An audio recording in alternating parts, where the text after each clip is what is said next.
Oke, jadi ini video yang ketiga dan yang terakhir buat yang inisiator.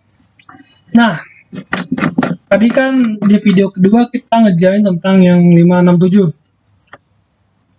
Nah, sekarang kita balik ke poin sisanya yang ini, yaitu poin 8 dan poin 9. Yaitu pertama, buat free body diagram untuk tiap link dan uraikan gaya eksternal yang bekerja pada masing-masing link. Terus yang ke-9, cari gaya internal yang bekerja pada link. Nah, buat ngebuat free body diagram, artinya mekanisme ini harus kita pretelin gitu kan. Jadi harus dipretelin satu-satu, dicopotin gitu lah ya, baru kita analisis. Nah, di Siban ini dia ada 2 pin. Yang tadi pin yang ini.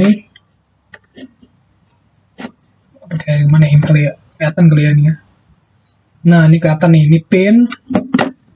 Ini juga ada pin.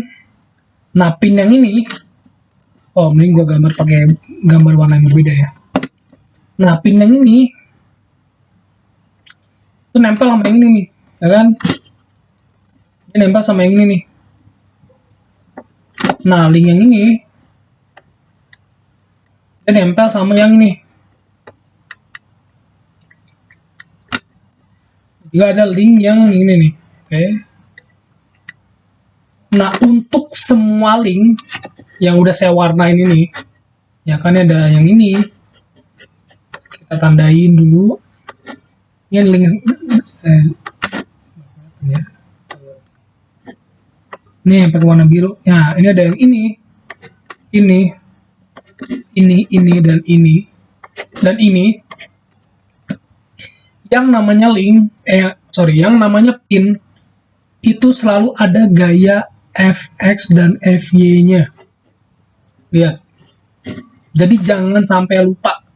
Jadi kalau kita mau menguraikan gaya, uraikan dulu di pinnya, di semua pinnya.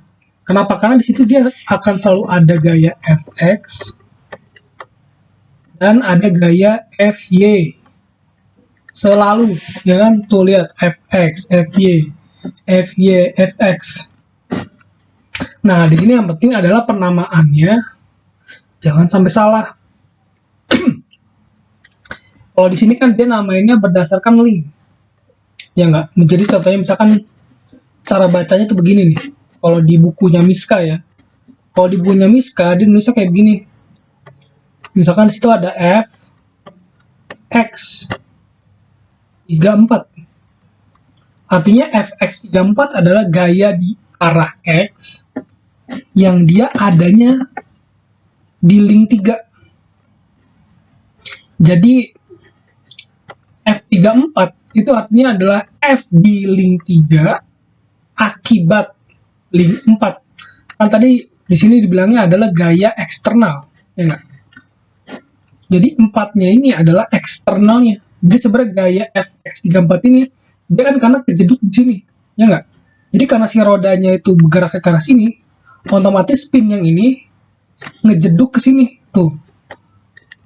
Ngejeduk tuh kan, yang ini nih, yang ini ngejeduk ke arah sini, ke arah pin yang ini. Ya enggak? Nah, artinya gaya eksternalnya adalah gaya akibat si 4. Jadi F-nya ini penulisannya adalah F di link mananya dulu. Kalau di link 3, ya dia muncul 3 dulu. F3 akibat 4.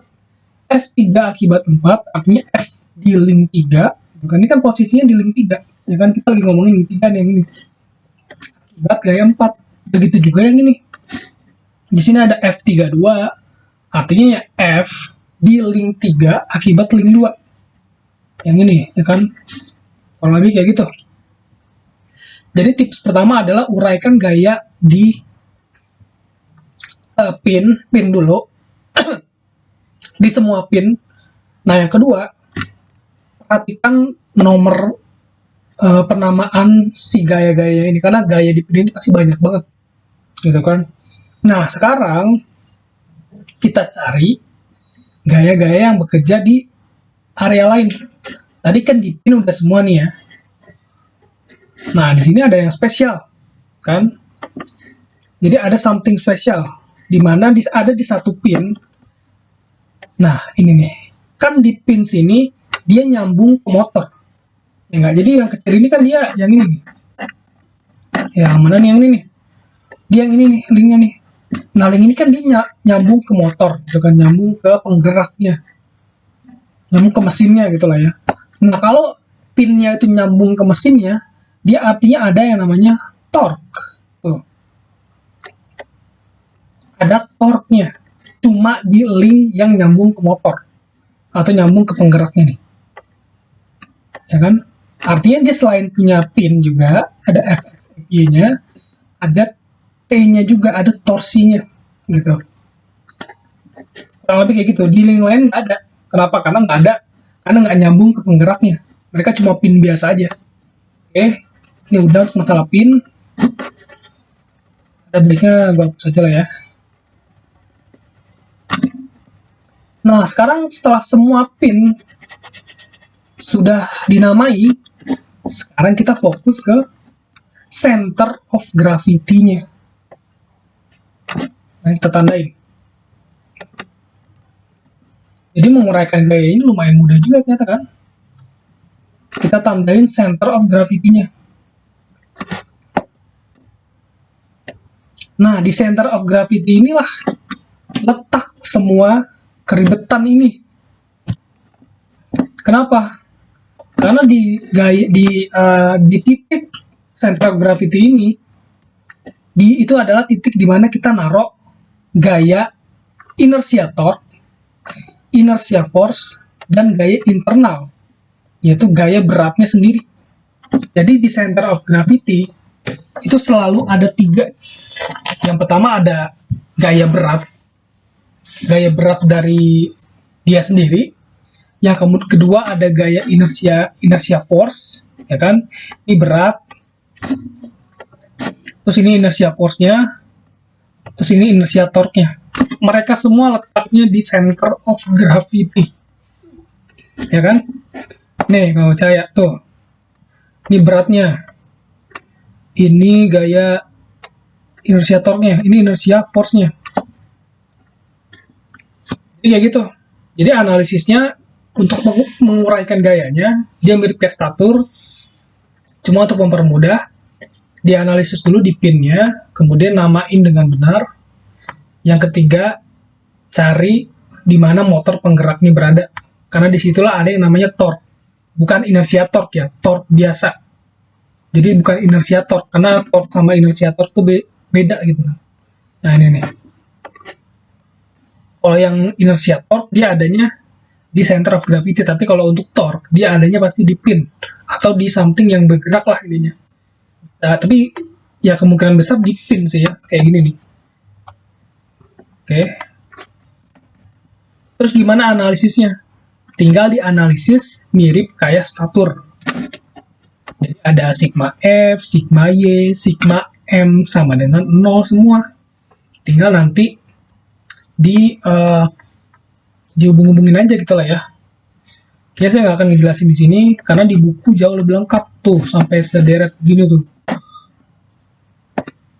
Tapi intinya nanti semuanya dimasukin, termasuk inertia torque-nya itu juga dimasukin ke rumus sigma F dan sigma Y dan sigma M-nya juga. Jadi rumus inertia force dia dimasukin ke rumus, nah ini sigma F gitu kan ya, sigma Y. Tuh lihat, sigma Y ini yang sigma F nih, ini rumus untuk sigma F kayak gini. Ini untuk yang link 2. Tuh, ini kita bahas yang link 2 lah nih, yang ini nih. Nah, bisa dilihat. Ini kita bahas satu aja ya.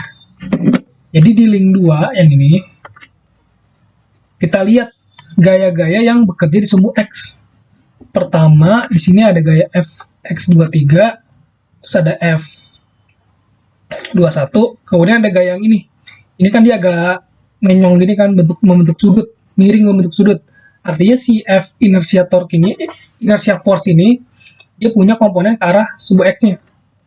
Itu F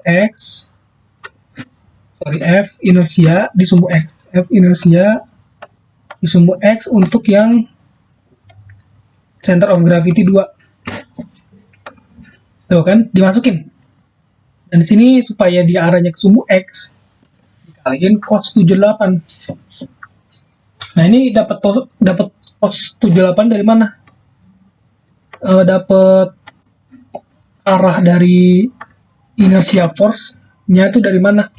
Dari diagram.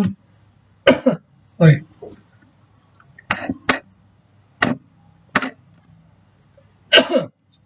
Dari diagram percepatannya. Oke. Jadi semuanya datang dari diagram percepatannya. Kan? Lihat. Ini 78 derajat. Untuk yang kan di sini nih. Ini untuk yang dua, dia 78 derajat ke arah sana. Nah, untuk inertia force dia sama 78 derajat tapi arahnya berlawanan. Oke. Jadi di mana datangnya sudut-sudut yang ini kan tiba-tiba ada sudut 78 di sini kan. Ini kan tiba-tiba ada sudut 78 nih. Datangnya dari sudut percepatannya. Jadi kalau misalkan percepatannya ternyata dia 30 derajat ke arah atas, berarti inertia force-nya adalah 30 derajat ke arah bawah. Kurang lebih gitu. Oke.